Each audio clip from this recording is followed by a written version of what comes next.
S, ಇನ್ನು ಮುಂದಕ್ಕೆ ಹೇಗೆ ಎನ್ನುವಂತಹ ಪ್ರಶ್ನೆಗಳು ಉದ್ಭವ ಆಗ್ತಾ ಇತ್ತು. ಲಾಕ್ಡೌನ್ ಮುಗಿದ ಬಳಿಕ ಸಭೆ ಸಮಾರಂಭಗಳು ನಡೆಯಬಹುದಾ, ಸಾರ್ವಜನಿಕ ಕಾರ್ಯಕ್ರಮಗಳು ನಡೆಯಬಹುದಾ ಇತ್ಯಾದಿ ಪ್ರಶ್ನೆಗಳೆಲ್ಲವೂ ಕೂಡ ಉದ್ಭವ ಆಗಿತ್ತು. ಅದಕ್ಕೆ ಉತ್ತರ ಎನ್ನುವ ಹಾಗೆ ರಾಜ್ಯ ಸರ್ಕಾರ ಹೊಸ ಮಾರ್ಗಸೂಚಿಯನ್ನ ಹೊರಡಿಸಿರುವಂಥದ್ದು. ಅಂದ್ರೆ ಇನ್ನು ಮುಂದೆ ಮದುವೆ ಮತ್ತು ಸಮಾರಂಭಗಳನ್ನ ಮಾಡೋದಿದ್ರೆ ಪಾಸ್ ಕಡ್ಡಾಯ ಎನ್ನುವಂತಹ ವಿಚಾರವನ್ನ ಈಗ ರಾಜ್ಯ ಸರ್ಕಾರ ಹೇಳಿದೆ. ಇನ್ನು ಯಾವುದೇ ಸಮಾರಂಭದಲ್ಲೂ ಕೂಡ 50ಕ್ಕಿಂತ ಹೆಚ್ಚು ಜನರು ಸೇರುವ ಹಾಗಿಲ್ಲ.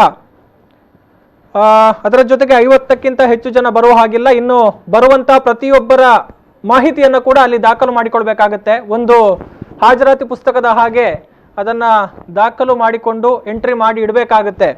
ಮೇಲ್ಪಟ್ಟ ವ್ಯಕ್ತಿಗಳು ಮತ್ತು ಗರ್ಭಿಣಿಯರು ಮತ್ತು 10 ವರ್ಷದ ಒಳಗಿನ ಮಕ್ಕಳು ಯಾರು ಕೂಡ ಈ ಒಂದು ಸಭೆ ಸಮಾರಂಭಗಳಿಗೆ ಹೋಗುವ ಹಾಗಿಲ್ಲ. ಅಂದ್ರೆ ಸೋಂಕು ಹೆಚ್ಚಾಗಿ ಯಾರನ್ನ ಕಾಡಬಹುದೋ ಅಂಥವರು ಯಾರು ಕೂಡ ಹೋಗುವಂತ ಅವಶ್ಯಕತೆಗಳಿಲ್ಲ.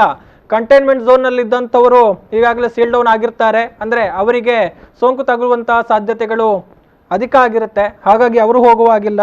ಗರ್ಭಿಣಿಯರು ಕೂಡ ಹೆಚ್ಚಿನ ಆತಂಕವನ್ನು ಎದುರಿಸ್ತಾರೆ. ಅವರು ಕೂಡ ಹೋಗುವಂತ ಅವಕಾಶಗಳಿಲ್ಲ. 65 ವರ್ಷ ಮೇಲ್ಪಟ್ಟ ಹಿರಿಯ ನಾಗರಿಕರು ಹೋಗುವಂತ ಅವಕಾಶಗಳನ್ನ ಕೊಡಲಾಗಿಲ್ಲ.